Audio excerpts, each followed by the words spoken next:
Circle Money Time. Welcome to another episode of Practice Prosperity. Today we have a special guest. We hear a lot about fractional services, fractional HR, fractional CFO, but we actually have a fractional CFO here, and she's going to explain the benefits of a fractional CFO, how she steps in and benefits client, but I think most importantly, what's she seeing out there? What is the value of being a good financial steward within your business? Not just having a successful business, having high revenue, but are you being a steward with your finances and investing in the right place? So welcome, Iyanna Vaughn, CFO. How are you doing today? I'm doing great, Randall. Thank you so much for having me on. I'm excited about our discussion today. I am too. As a finance geek, I was raring to go for this conversation. So let's go ahead and get into it. One of the things, well, first, introduce your firm and the type of clients that you serve. Yeah. So again, my name is Iyanna Vaughn. I have the firm Lovely Financials Group. So what's interesting is when we started about a little over 10 years ago, it was bookkeeping only at the time. Very short story. I was a foster mom to adults with special needs. And at about 25, I felt like I was a mom of three overnight, right? And I wanted a way for me to do something that, was more about me versus serving everyone else. So I started to do like blogging, crafting, all of those different things. And online, I came across women in online business, growing their businesses, changing the trajectory of their families, but they were really afraid to talk about money. In college, I loved accounting. And I had my daughter literally 2 weeks after I walked across the stage, and I was thinking about going back to be a CPA, and I wanted to be a CFO at a hospital. However, life and things kind of changed. So back to me doing blogging online and me coming across these women, I was like, you know what? I could actually help them because and during the classes, I would tutor the students who actually had accounting majors of how to understand the profit and loss statement, the financial statements, all those different things. So I just had a gift for teaching. And I came across just a course of like conceptualizing what I've learned in the accounting classes, basically creating like a bookkeeping business from it. So we started off as bookkeeping only, getting the compliance together, helping someone have a seamless tax season, turned into, okay, what are these numbers telling me? So it turned from compliance to education, and then it turned from education to strategy. And that's where we started to offer more CFO level services, where I'm really reverse engineering your goals and helping you create that into fruition based off of your goals and then your trends and then what others are doing to financially improve your business. So it really kind of like meshed organically into how can I fill in the gap to help you make more money in your business? One thing you said that really had me thinking, you're working with a lot of founders, women founders. You said there's some fear when it comes to their finances. Mm-hmm. Where do you think that fear comes from? Like really draw that out so people can relate to that fear. So I work with mostly women and mostly Black women. And a lot of them are high achieving women. And we aren't necessarily taught about how to grow a business, even start a business. There's a lot of underlying things where we're undercharging for our services, we're overextending ourselves, not having the right boundaries. So to answer your question, I think it comes from like the way we were raised, how we are as a culture, unfortunately, in some ways, right? And how we don't talk about money, especially in the space of entrepreneurship. And there are times where people feel like there's a lot of competition, which doesn't necessarily need to happen, but that's just, again, from just upbringing, right? When we start our businesses, there's so much personal development that we go through. It's so transformational. And you're in real time developing yourself as a person, but then also you're growing your business and kind of blends in together. And if you are one way with your personal finances, you're going to be that same way in your business finances.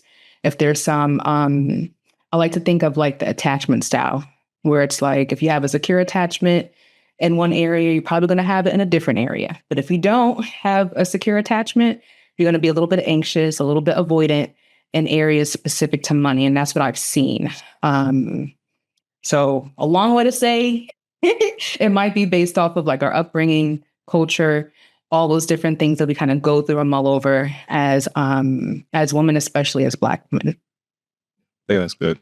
Now let's set the tables because we throw around acronyms. So CFO, define what a CFO is, so we can kind of really set the table of like, what does a CFO do? I think it's something with money, maybe not. Yeah, so a CFO is a chief financial officer, right? And I like to think of the executives of a company into maybe like three levels. The CEO, right? That person most likely will be the owner of the company, especially for a small business. They are involved in like carrying the vision, directing the company, most likely head of sales, maybe head of everything. 17 hats, right? But then as you grow, you're going to need someone to help with the operations. So that's your COO, your chief operations officer, right? That person creates a plan for the vision that the CEO has. Then you also need a fractional CFO, which is a finance officer, to kind of marry some of the things between the vision, the execution, the operations, and hold the boat financially. So then that way we can understand, okay, if we're going from this to this goal within a year, 3 years, what does it look like financially? Your CFO is going to help you protect your profit, protect your cash flow, and make sure that the CEO gets paid. A lot of times when we think about creating businesses, we either think it's like a lifestyle business, which is something that we work through when it's our services. But how can we evolve? Or there might be some companies that might evolve to a legacy business. My job is to help someone differentiate between those two and like grasp out their vision versus just looking at things from a quarterly perspective. Let's look at what's your a quote unquote exit strategy for your company?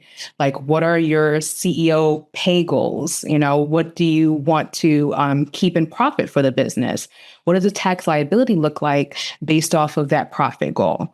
And answering questions like what team to have in place based off of your specific goals for that calendar year, or can you afford to have that team member and things of that nature. So that CFO definitely helps you, what I like to say, marry all the different parts of your business into the finances. So then that way you're not just looking at a spreadsheet or like a financial report, you're like creating a story, an active story, a living story of your numbers. Yeah, I think that's important. Now, when I was young in finance, I used to say, what story are these numbers telling us? Don't just give us a report. What are they actually saying? Mm-hmm. One of the areas that you touch on is how a business owner pays themselves. So, we think it's an easy thing. It's like, well, I'll just transfer all the money into my account and spend and live happily ever after. But it's a little bit more complex than that. And a lot of people end up kind of just paying themselves what's left over. How do you advise folks think about paying themselves, funding their lifestyle, which is the reason why some of us went into business? This is one of my favorite topics. So after you have a calling on your life, right? God creates a calling for you, a purpose. If he helps you develop a business, great, you're serving others. And I think what would be important is when I think of a profit plan or a financial plan for a business, I center around the CEO pay. Because that way, if you're creating a lifestyle business, as I shared before, understanding what you must be paid as a CEO was going to help you understand, reverse engineer, okay, what does that mean in profit? What should I keep in profit to be able to satisfy me paying myself a specific salary? And then what it look like for revenue, right? Working backwards. So you have your profit and then working backwards. Okay, what would I need to execute maybe for investments or expenses? And then you'll have what do you need to execute in revenue to be able to then satisfy all of those different things. So for me, circling a profit plan or financial projections based off of the CEO pay is going to then help the CEO know, okay, we're making this plan so you could get paid first, not last. And then also consistently, because a lot of times when we pay ourselves last, it's inconsistent and we're really resentful of our business, unfortunately, right? And we're that subconscious resentment to the people, the clients that we serve. And that just doesn't do a good service in that business because, again, it's meant to serve a purpose. But it's hard to serve a purpose when you're paying yourself last. What is the downside of somebody giving themselves an irregular income? Like, what are the dangers you see crop up when now I pay myself 4,000 this month and I pay myself 20,000 and that up and down? Like, I see it, but I want to see from your perspective what goes on. Yeah. Honestly, it hinders your confidence. It's like, am Mm, I going to be able to afford to pay myself what I need to pay my bills? Because if not, am I digging into my savings? Am I digging into my 401k from when I had a 9 to 5? Am I using credit cards to float these bills personally for the next few months while the business needs to, I guess, maybe do like an investment? So it's a mixture of things. But the first thing that I see is the decrease in confidence when you kind of fluctuate up and down, especially if the down months don't satisfy what you need to pay yourself to pay your bills in your business, in your personal life. yeah. When I worked as an FP&A analyst, we use the numbers to help make decisions. So for these business owners, what if they look at the numbers and they do the analysis you put them through and they realize, well, it's not making enough for me to live? Like, what decisions need to be made in that moment? Okay, so if so, say for so let me just rephrase your question. So if we framed a profit plan or financial projections based off of CEO pay, but then it ends up still not being enough, what happens then? Oh, we're framing it based off of what you actually need. So when we do the profit plan, we'll start with, okay, what are your living expenses? I like to use the system called the 50/20/30 budgeting system. So when you pay yourself, ideally not living off of 100% of your take home pay, living off of 50 to 60, whatever that percentage is for the time being. So then that way you have enough left over for like savings, flexible expenses, debt, all those different things. So I do take my clients through an exercise where we do the CEO pay calculator and specifically maps out, okay, your living costs, your flexible expenses, what do you need to save every month, what do you need to pay off in debt, all those different things. So then that way it's a very specific take home pay number, but not like an arbitrary 120,000 a year. No, we're getting granular of what do you actually need. Then that way the CEO, the profit plan is very specific to the CEO's needs. So it kind of ranges based off of where someone is in their life. It's interesting. So if that be the case, then that actually affects all the way through to how you price things. Exactly. And how are those conversations when somebody says, "Well, I'm charging $2,000 for this widget, but my income requires me to charge $4,000 for this widget or this service"? Like, what is that in the moment conversation like? Okay. This is a great question because, say, for instance, when someone prices their services, I like to base it off of, again, we're working backwards. So I'm going to use a specific example. So say if you want to pay yourself 120,000 a year, $10,000 a month, um, you have a team, then that means that you need to make on average about $30,000 a month in your business comfortably to be able to effectively pay yourself that $10,000. So if we were to look at your pricing for an average of $30,000 a month, and you're pricing something at 2,000 where it should be 4,000, I like to do it based off of the value of that offer as well as the direct costs. So say for instance, if you're I'll tell you, I tell clients if they're underpricing now. So I'll look and say, okay, based off of this, I'm going to show them data. The data is going to be if it's $2,000 and it costs you $1,000 to execute, we need to increase the rate. So then that way you're not spending more than 30% of the revenue, the top line on your direct costs, because then that 70% can be used for like your operating costs, right? To cover everything else. So I'll go in and help them with pricing based off of their direct costs, but then also doing some type of value-based pricing. And initially, when it comes to pricing, a lot of it was intuition. However, now I like to quantify it a little bit more. Have you ever watched Myron Golden's videos? about like, yeah. So he has a specific definition of how to like value-based price. And it's what's interesting, it aligns with how I kind of intuitively price for value-based, but it puts a quantity behind it. So it's not just me just going off my gut. But what he says with value-based pricing is how can you look at your offer and quantify what someone will be missing out on? Like, what would they like? How would it hurt them? Like, if they don't invest in that service, what would they miss out on? If it's $40,000 of missed deductions or like whatever your offer is, divide that by 10, then you have that $4,000 piece, right? So you're gonna have to just like do a mixture of cost analysis, like what does it cost to have that service, and then also value-based pricing. Then that way, marrying those two will allow you to confidently say, okay, this is my price, this is what I need. And then that way you're able to produce that revenue or have an idea of what that revenue looks like. Interesting. So that's tough because at times does that force people to reevaluate their offer in general? So it does provide that level of value to warrant the income that they want? Mm-hmm.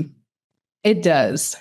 I'm thinking of specifics where when it comes to increasing your service rate, a lot of times we're underpricing and we're competing with others like competitors, and having that opportunity to see what were some of the benefits of or the transition. So say your current pricing, if someone's immediately getting a transformation, that mean, or your conversion rate is 100%, 100% of the people that you're giving that pricing offer to, and they all say yes, you might be pricing a little bit low because it's a no-brainer price.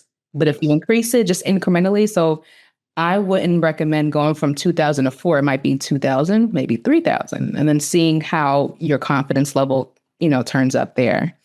But to answer your question, yes, when you do that exercise with direct costs, understanding that, and then also value-based pricing, you're going to have to take an audit of, okay, what are my offers?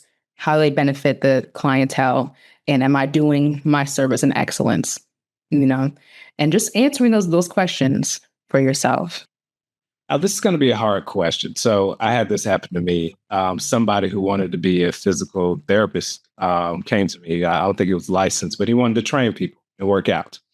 And he said, what do you think about this business idea? And I know the typical earnings of somebody who trains folks. And I didn't want to tell him, hey, that's not going to make that much. I told him, hey, go talk to your other friends in the business and see if they'll be transparent, let them know what the earning potential is. But if they came to you and said, hey, I want to make $120,000, when that industry usually doesn't pay that much, how would you approach that? Would you just say, hey, this is realistic? Or would you almost create an offering that is worth that 120? How do you think about that? Well, that's a great question. And that's, so I would do a mixture of both. I would say based off of research, this is the income potential, quote unquote. However, if you want to make that 120, here is the exact gap. And how can we diversify the revenue, maybe making it a little bit, different.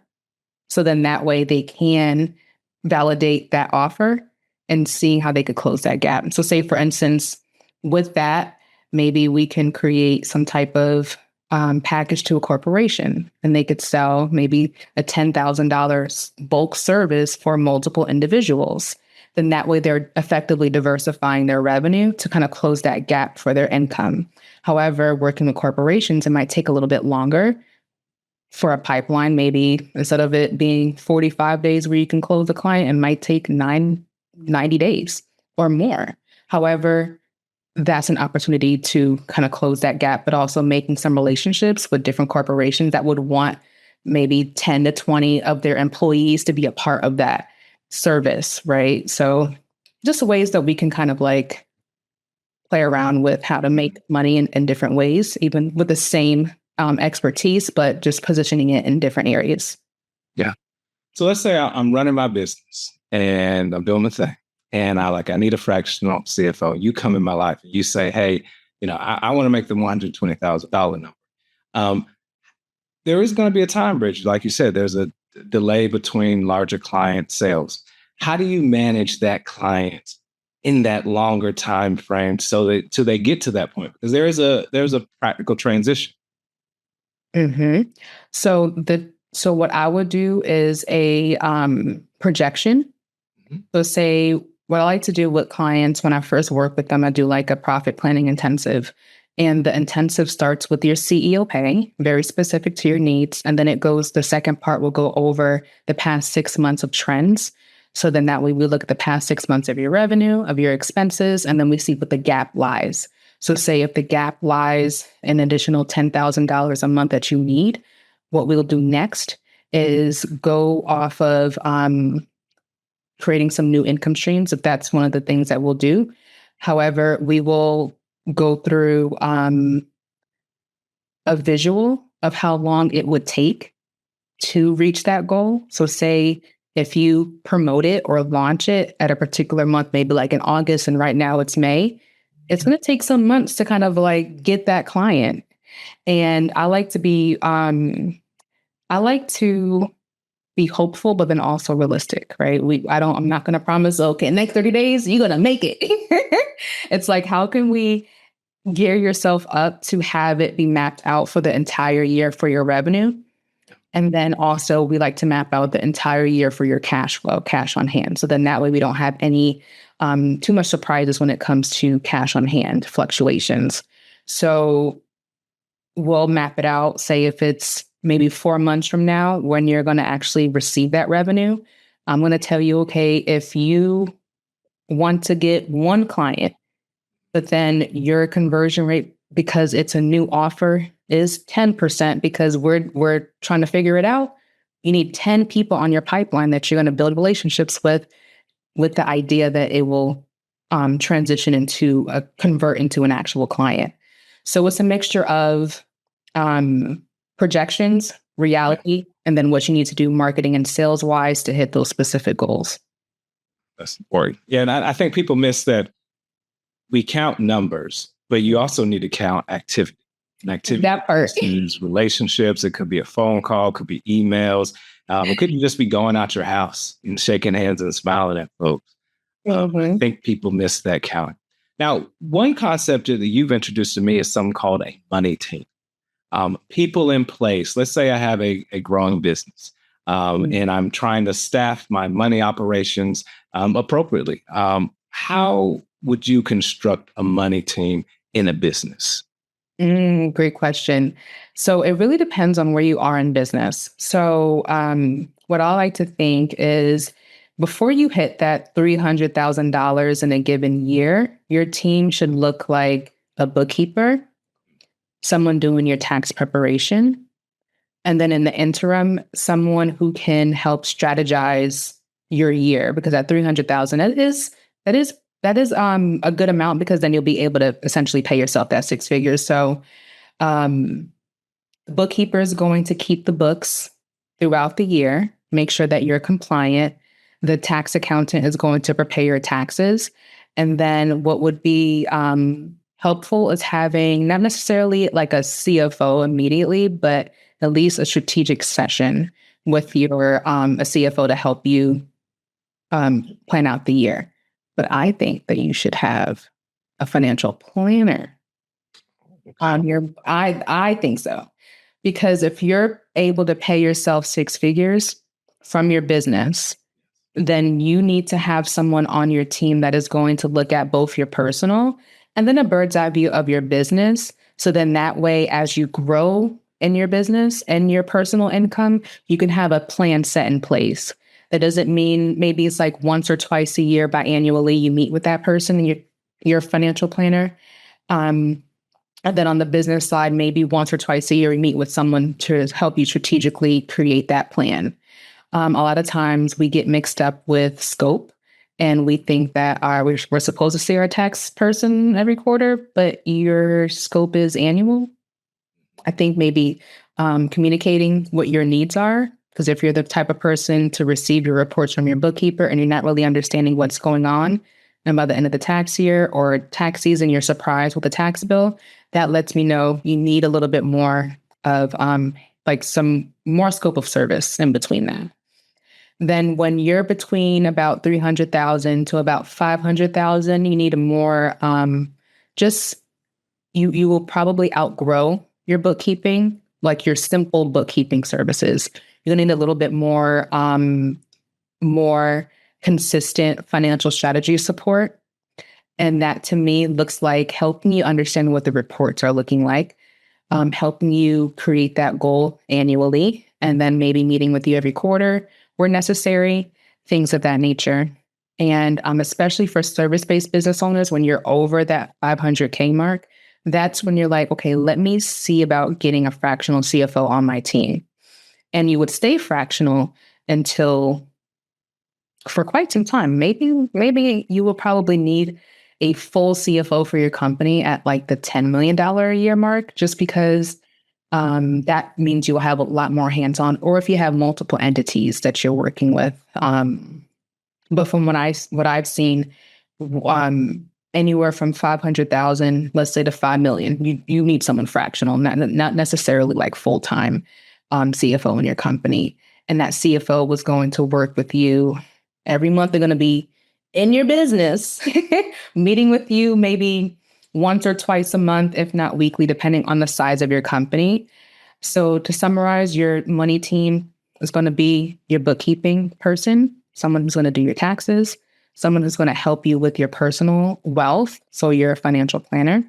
And as you grow, having like ad hoc services for CFO, then definitely once you hit over that 500K mark as a service provider, having that CFO.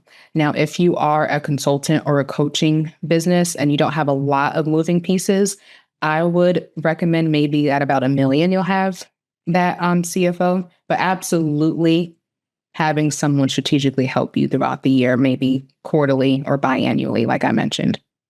Like that. Like that. Now, because it's hard for, I guess, a lot of business owners to get their head around things, I think you've created a tool. And this is a tool that peeks in like, how am I actually managing my money? Well, is there some opportunities? Do you mind taking time to help show your tool and how it's used and how people can get access to this tool? Yes. So I have a margin assessment tool. So it is a 3-minute assessment where it helps you it asks questions about your behavior with your money. Like, how are you maintaining your cash flow? How are you paying yourself from your business? Do you have a profit plan? How are your profits looking in your business? And it's a great tool because you'll be able to answer those questions, and then have like a diagnosis, as you will, of like, okay, this is where you are, profile 1, 2, 3, or 4. And then within that profile, you'll get exactly what your next best step is in your business and how to improve your financial picture. Now, I've gotten a lot of great detail and data from this margin assessment, and I can share some of the results that I've seen. I'm going to share my screen. This is a really cool tool. I'm going to geek out on it. Okay. Can you see my screen? Okay. Okay. So some of the questions are, how often do you intentionally review your financial data to make decisions? So based off of, these are real results. So it's really split between monthly, and I don't look at them regularly, right? And then another one is like, what best describes how you pay yourself from your business? 69% of people who took the quiz says, I rarely or never pay myself. 25% say I pay myself regularly, but the amount varies. Hence, some of the conversations that we had about paying yourself last and how it impacts your financial picture or even your confidence. And even down to this 53%, like, what do you hope the outcome, like, I'll ask questions about what do you want your outcome to be in the next 12 months to build a financial systems and support long-term growth. And then some of these questions involve, like, do you have a dedicated tax reserve account? Most of them, no, I handle taxes when they come. So it's a matter of, understanding where you are And then when you get that diagnosis, you'll be able to say, okay, this is what I can do to improve, specifically with reviewing my numbers every month, right? Improving some of these behaviors that we're seeing here. And yeah, it's a wealth of data, and it helps me because I review every single one of these personally. So this, the tool's gonna diagnose you, but I'll look at it myself and I'll share, okay, you might be at the cusp of these two. And based off of this, this is what I would suggest for your best next step to be. And yeah, it's just a really great tool to use to kind of really give you a view of how to improve or how to improve the behavior for your money. Like it. I like it a lot. Now, this is cool. I think what it shows me is that there are a lot of times you just don't know what to do. Sometimes these questions prompt you like, I guess I can have a separate account for taxes. Why not? You probably get a lot of that. And it's like, it saves them so much headache, helps them be more at peace when it comes to tax time. Because a lot of business owners, they delay indefinitely sometimes. Not indefinitely. With that. Now, I think that's pretty cool. One thing I want to touch on, because I'm a personal financial planner, when somebody doesn't have their personal finances in order, how do you think that bleeds over into how they actually run the business? This is such a great question. It leads back to what I shared about your attachment style, right? If you're avoidant or anxious or both with your money on the personal side, it's going to show up on the business side. And that can look like if you're anxious and investing in things preemptively or prematurely, like coaching, when you really needed to work on your confidence level and like your offer structure. And if you were avoidant, where you don't show up to any meetings or you don't look at your reports, even if they were delivered, that might be just some fear behind your money. And say, for example, and that's why I started to kind of peek behind the hood of like, okay, how can I support you without doing your personal finances? How can we at least support you on figuring out where you are? So that started my interest in helping someone identify what they need to pay themselves. Yeah. And a lot of times when we go over this, it's like, you know what? Maybe I can reduce some of these discretionary expenses because now I have a set of eyes on my personal finances a little bit as well as business. Or they develop new goals with their personal finances because someone is actually with them, looking at their finances. They might say, okay, you know what? After looking at this, now I want to increase my savings or like pay off my debt within 12 months. But they get very specific. And then that's where I feel like because they work with someone like me who's in the books business wise, and then I start the conversation about personal, that's my segue in saying, okay, now that we've looked at this, now you need to work with someone more consistently on the personal side for wealth management, because that now that you're kind of teed up in a way. So yeah, that's what I've seen. Yeah, I think that's important. If somebody's unable to pay their mortgage, they're probably not going to reinvest adequately in the business. Exactly. And I think that's hard to square. Exactly. Now, one topic that we moved to, and we're moving down now into your personal business, you mentioned lifestyle practice. Mhm. And that's something that sounds like that you actually individually practice. Kind of speak on your goal as far as the amount of hours that you work and why you have come up with that today. This is a near and dear question to me because I went through significant life-changing events for the past, literally back to back to back to back.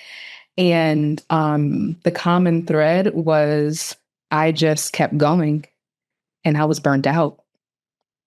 And it got to a point where at the end of last year, I could no longer perform in the way that I could in previous years.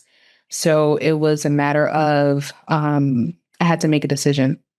I say God created the Exodus for me where he allowed me to rest for months and still being able to maintain my business. And so throughout that time, I also like to call it wintering, when I was able to rest. I couldn't work more than 15 hours a week. I literally just couldn't. It was a mixture of parenting stuff, home stuff, even my own physical health. And because of that, I reduced my hours from maybe 30 hours a week to about 15, give or take. And I realized that without my services, I had to look at my services. Okay, a lot of my time was with client work, which is, great. We don't want to just say take out all client work, but how can I work with clients in a way that's more efficient, that doesn't take a lot of my time? They still get the deliverables that they need, but maybe it's not a call with every client or specific clients, right? So, and I worked through the scope of service, and now, honestly, eliminating calls from my calendar while still delivering on services has tremendously helped and supported me being able to still work that 15 hours. I honestly have a bit more energy. So I might be working about 20, but the extra 5 hours is going towards like sales and marketing versus more client work, right? And even with that, with life, I've been encouraging my clients to track their time, and tracking your time and knowing the context of what you're spending your time on is important, because if you're working 60-hour weeks, but you don't know it, but then you see it, it's like, okay, what do you need to change? How are you holding yourself back because you're doing everything versus being able to delegate it in a way that's supportive to your life and your goals? I feel like this Western society teaches us to grind ourselves to the ground. Mm-hmm. And like anything in life, it's not a one size fit all. Sometimes it is appropriate for somebody to work 10 hours a week. Sometimes it's appropriate for somebody to work 80 hours a week.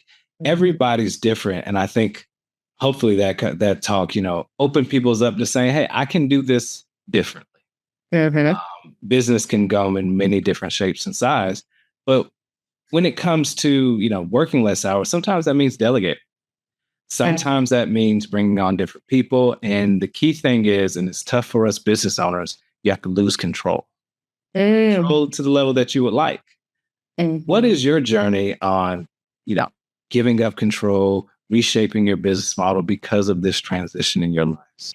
Yeah. I want to touch on quickly when you mentioned like different season. It reminds me of Ecclesiastes 3 when the Lord says, King Solomon says that there's a season for everything, right? It's so true. Like there's a season for like you're working a lot, or when you're working less, or for beauty or for pain, all those different things. But then going into a season of being able to delegate, for me, I had to be able to let go. It was so hard because I have a level of expectation for myself, AKA perfectionism. I'm the eldest child. So it's like everything, I've set the tone for everything. And I found myself throughout the years mothering my clients and mothering my team. If something goes wrong, I'm over here picking up the pieces. Whereas now I have to allow my team to make mistakes. I have to say, okay, I have to be okay with them executing on a particular task at about 70 to 80% of what I would do. I'll have to be okay with them taking double or 3 times, 4 times as long as something as like I would do, because I've been doing this for 10 years versus if someone has been doing this maybe for 3. They have some experience and they come in, but they don't have as much experience with me or the nuanced detail of our clients. Of course, they're going to take longer. So I'm learning this in real time.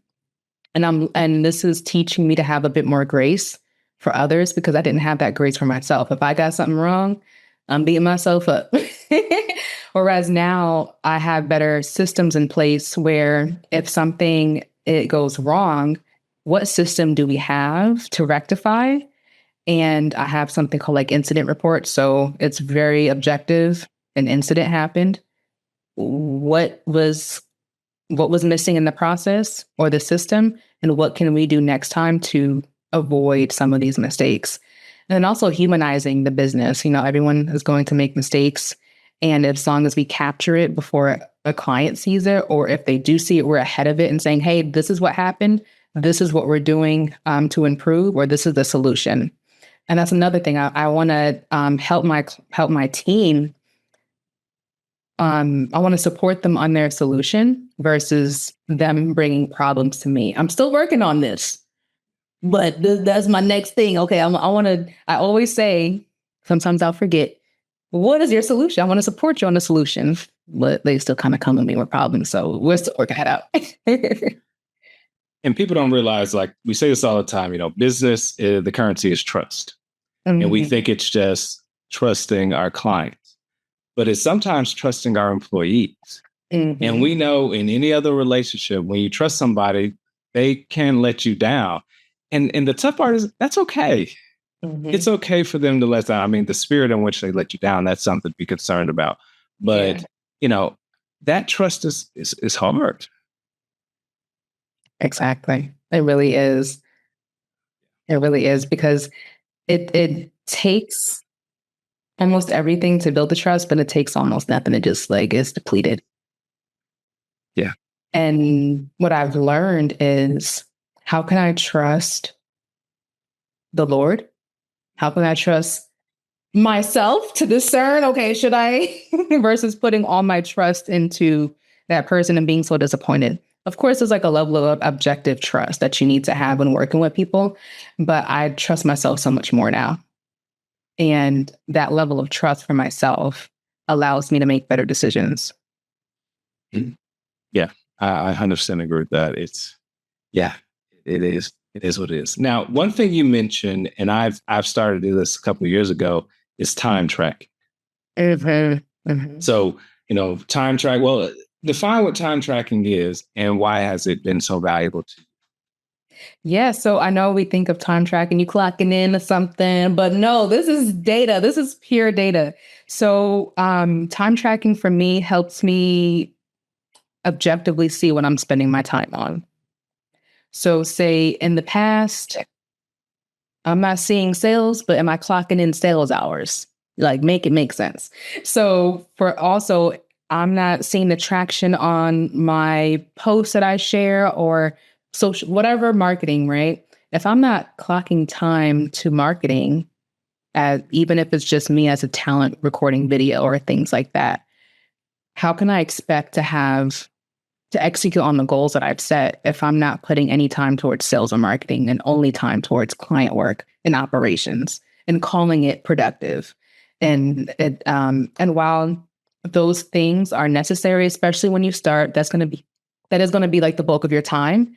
But if you can, I like to set an ideal calendar. Say I have 15 hours, now 20, say 10 of that goes towards sales and marketing, non-negotiable. Anything outside of that, okay, we need to figure out how I can better delegate or create better systems so that it takes less of my time. Yeah, I think that's important, because what you find when you track your time is there's certain things called avoidance activity. That part. Updating your website. That re-editing your firm brochure. right. Daydreaming, doom scroll. There's a lot of just avoiding activity, avoiding the work that I feel like makes the difference. Because in my opinion, the work that makes the difference is messy. It's sales is messy. Talking to clients is messy. Networking is messy. You can't guarantee result. But I know if I post something, I may get a couple likes that will give me a nice little dopamine. But that's not necessarily business. Exactly. And it's hard. It is. It's so tough. Now, one thing that you mentioned, one thing that you showed us today is a type of lead magnet. Explain the value of lead magnet and specifically in bringing in those quality clients, because we're moving from $2,000 client to a $4,000 client. So therefore, we need a way to filter out the potential 2,000. So we're only dealing with that 4,000 clients. So how does an assessment improve our ability to get quality clients? Oh, this is so timely, because for years I had CEO salary calculator. Okay, that's cute, but no one wants to do a spreadsheet. Like it's like you have to really test your market. And for me, my personality likes permission-based sales. So for me, the assessment was permission. If you took the assessment and you went through the 17 questions, that means you're invested in finding out where you lie. And I did a test. I tested it out before I put it out in public. And throughout the test, I maybe tested maybe 10. And I got 10 really great responses. They were like, this is a great assessment. Like I was able to like see exactly where I am. It makes me want to think better about my business. And you even a bonus gave me a whole form of PDF of how to improve what specific things to do next. So and for me, that helps me put segment people. So then that way, if I'm offering let's say for you a $4,000 service, I'm not going to offer that $4,000 service to someone who better fits for like a $97 offer, or should just stay on my list until they're ready. It's like you're really identifying where people are, and it's like a mutually beneficial type of lead magnet, in my opinion. Beneficial for them.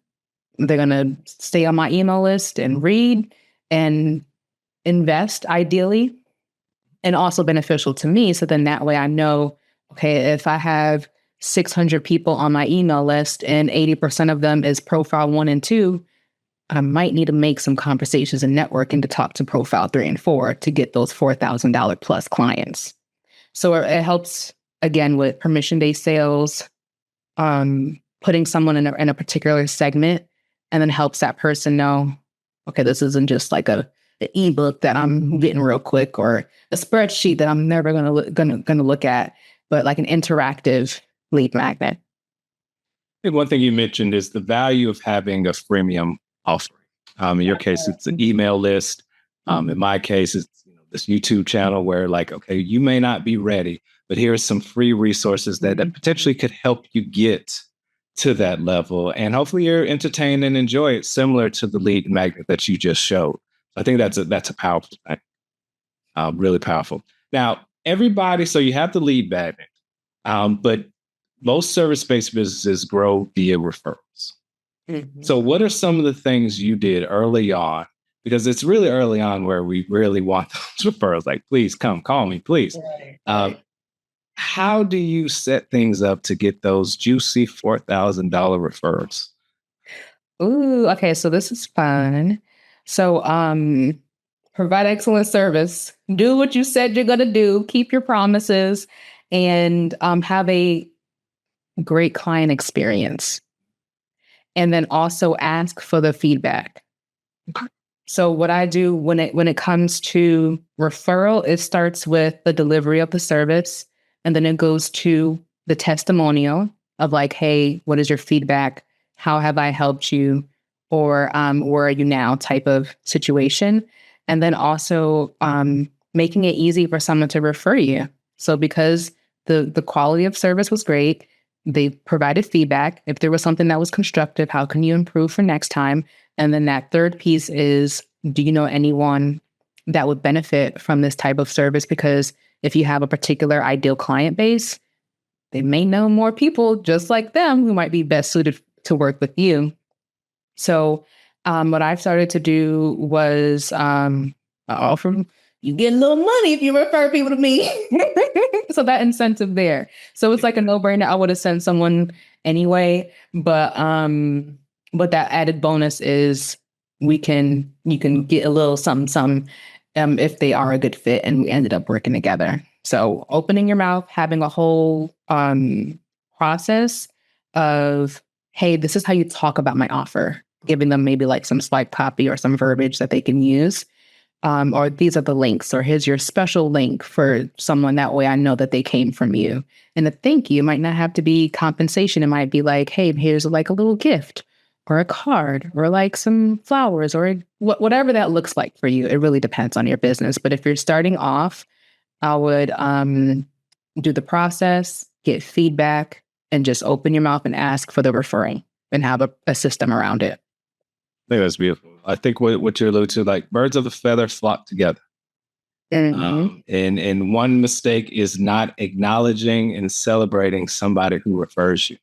It could be a kickback. It could be taking them out to dinner. It could just be whatever it needs to be to nurture that relationship, because there is a certain type of client that's just wired to refer. Exactly. And you hold on to that person with your life. It's my recommendation on that. Now, one of my avoidance activities, because of my finance background, is that I'll look at my accounting numbers for hours. Right. And I overly analyze it. It's like you can't analyze. I can't analyze stuff to death. But for you, because you work in this field and one of your specialties is looking at how somebody compensates themselves, how do you think about salary, a distribution, paying for taxes? Because I know you've probably thought about this in a million different ways, just like I have. Okay.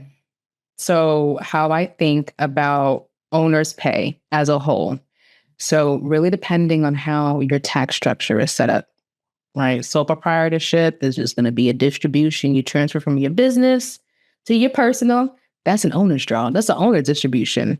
But as you elevate in your business and you want to have a little bit more tax benefit, that might mean maybe transitioning into being a tax as a sole proprietorship to now an S corp, where now you are an employee of your company and you're paying yourself salary and then owner distribution or whatever mixture in between.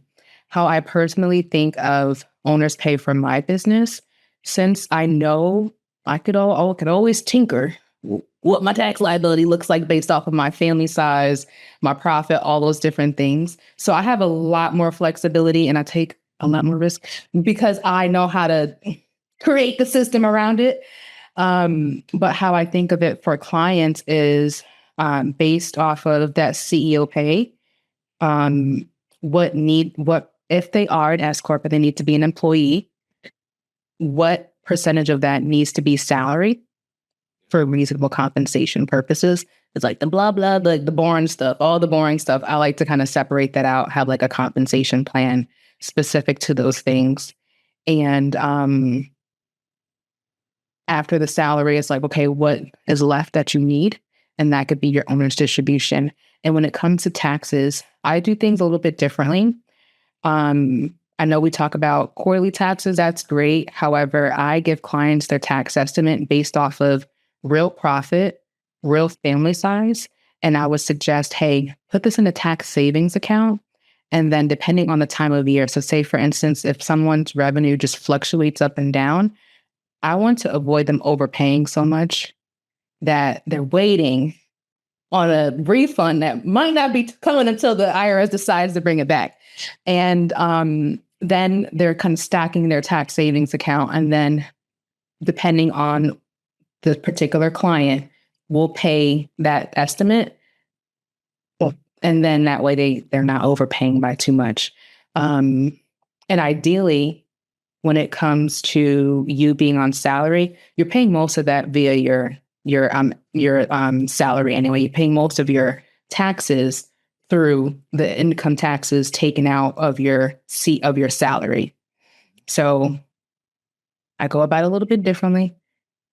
And for myself, I do a little bit different because head of household, you don't really get taxed as much as you would if you were single, without a child, all those different things. But for me, it's a little bit more flexible. And that is the true, I would think, some level of freedom, because if you are basing your profit plan based on your CEO pay, you can also understand in advance what your tax debt or tax liability can look like, because now you kind of are projecting that out and you can kind of make those adjustments there.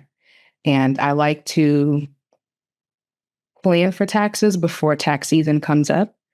A lot of times we've seen a lot of entrepreneurs do like end of year salary drop, but then you have to pay so much in like payroll taxes, and then you're really not saving much because you're just trying to do reasonable compensation at the end of the year. Or you're spending more money on deductions because you're trying to save on taxes, and then now you're just paying more in expenses and you still don't have the cash flow. So it was a long way to say there's different nuanced pieces in how I think about tax management in business. And as somebody who is waiting on the IRS for a refund, it is a headache. They do pay when they want to, even though when I pay, it comes out instantly. I don't know how this works. How do you think about reinvesting in the business? So instead of at the end of the year, some people do an income dump. I do a spending dump because there's some things I want to buy. I've made a list. How do you think about reinvesting in your business?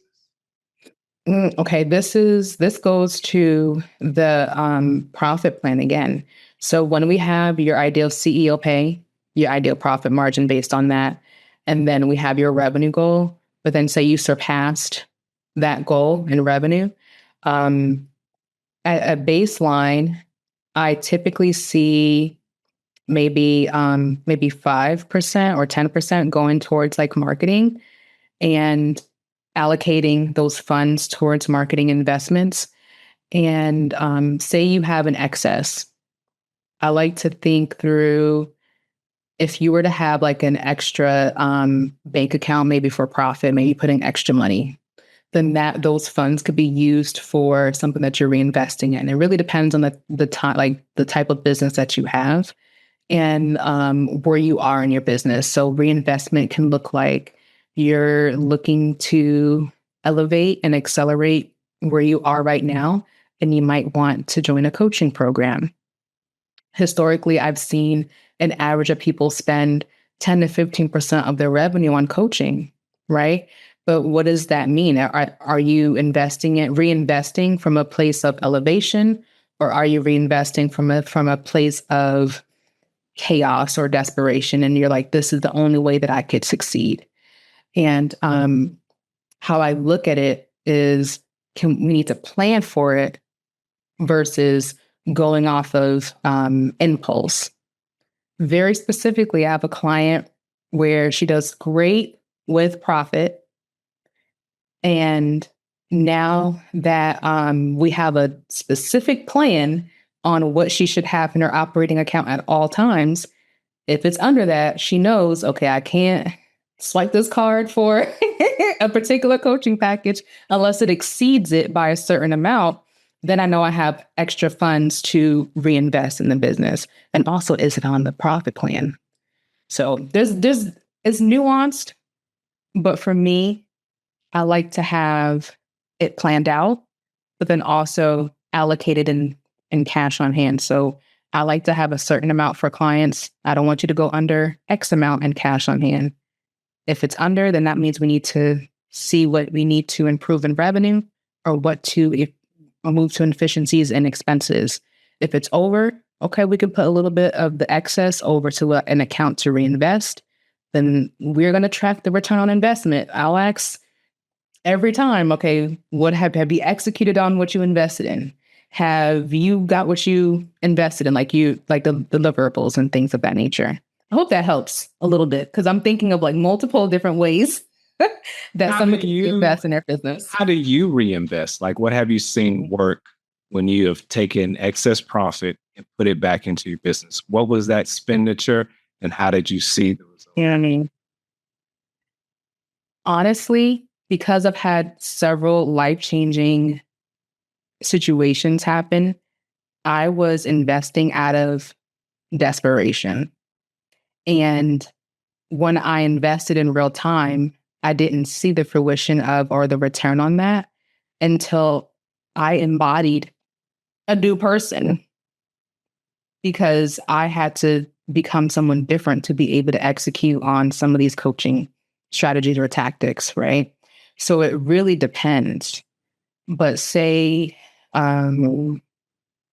if I were to think like on average, how long it takes for me to get a return on something I invest in, specifically with coaching, it might take 6 months to a year, depending on if it's not something very specific, or if it's something specific like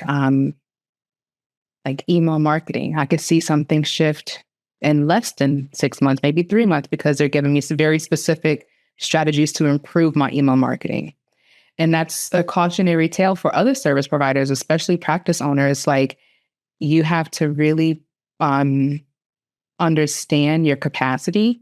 If you can execute on what you're investing in, then also might take a level of delegating more services or time to someone on your team? And do you have the capacity and the cash flow to do that as you're investing in coaching and things of that nature? That makes sense. That makes sense. So you mentioned financial advisors, but I like to take kind of like my medicine. Where do you see financial planners need to improve with working with the clients that you work with? Like where are we, what are we missing? What is something that we can do better as an industry? Ooh, this is good. So honestly, that translation piece. So someone would talk to their financial advisor, their financial planner, and they would be overwhelmed with the amount of information that they received during that short bit of time. And even sitting on a meeting with a financial planner myself, I was like, I understand these numbers, but making it sound a whole lot more complicated than it needs to be. But that was just kind of like my experience. I think a little bit of brevity and then also collaborating with someone's financial team to have that translation. Because I find a lot of times clients aren't bought in until I'm bought in on the concept. It's neutral. It could go either way. But as long as I understand where someone is coming from, I'm like, yeah, I think you should actually do that. I think that you need to talk to this person. I think this is what they're saying.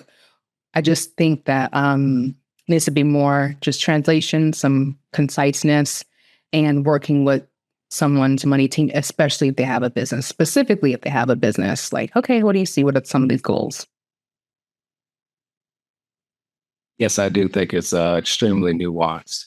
The last question, and I ask everybody this: how do you define prosperity for your business? Because I think yours is going to be interesting because you're focusing on a lifestyle practice. You're not grind, grind, grind. So, what does winning, what does prosperity look like for your business? Mm. So prosperity looks like me being myself, not just helping clients, being able to pay myself consistently without any anxiety of like what's coming next. It looks like having a plan for if another life-changing event happens, because it will. Like having things set in place so that when life happens, I have that ability to be agile enough to have something in place or pivot if need be. It looks like building something that not only changes my life for now, it changes my generations, like my children's children in the future, especially with my daughter, making sure that I plan for her future intentionally. And then it looks like more margin. I talk a lot about profit margin, but like margin in all areas of your life, right? And that margin could look like more peace, more time, more certainty, health, all those different things. And when I think of the word prosperity, I think of Psalm 1:3. And I'll say she. It says he in the Bible, but I'll say she. She'll be planted like a tree, planted like the river by the rivers of the water. Whatever she, I know it. Let me get it out. Let me get it out. Okay, and she will be planted like a tree, planted by the rivers of the water. Her leaves will not wither. Whatever she touches will prosper. I know I jacked it up a little bit, but that's what I think about when I think of prosperity. I think you align with the Lord, and you'll be able to receive the fruit of that by being consistent. I always wonder, because you mentioned this a couple of times, where does your faith, like, how do you balance faith and business, and like, where does that sit for you? Because I'm a person of faith, and it's a big part of how I run. A lot of things people don't see that I do. It's why I practice prosperity. But where does faith sit with you as a business owner? Mm, this is so interesting because I'm a newish believer. I honestly got into my faith in 2023, and I was literally snatched up and saved. So I had to there was like an adjustment period of how do I talk about my faith or share even a little bit while running a business. And it took some maturing because I couldn't just next day start, and actually like really understanding God and his word, right? And really quieting down and developing relationship. So faith and business, I had to first understand who I am in Christ and have a relationship with God, and then understand how he wants me to show up in business. Mhm. And there are times where he wants me to be more bold in certain areas, or there might be times where my conversation, which is how I carry myself, is just really shining a light on him versus directly talking about the faith, right? So it's something that I'm learning. I'm still new, only 3 years in. So I just want my actions to share that I'm someone of faith. Um, so yeah, that's how I kind of see it. I love that. I definitely think my role is a vocation. It's an extension of my stewardship of God. If somebody's listening, it's like, okay, I need an income plan. My personal and my business books are a mess. I need somebody to step in. Like, what is the best way for them to reach out to you?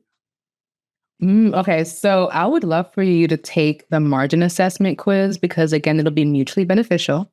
It will help you understand, kind of like solidify what you've been thinking. So you can find that at assessment.lovelyfinancials.com. And through that, you'll be able to get exactly what you need of what you need to do next. And if you're like, okay, I'm going to talk to her a little bit more, see, how we could work together. You can find me at lovelyfinancials.com. Love it. I love it. And the link will definitely be in the description below for her assessment. So don't look out for that. So Iyanna Vaughn, CFO, thank you for joining us today.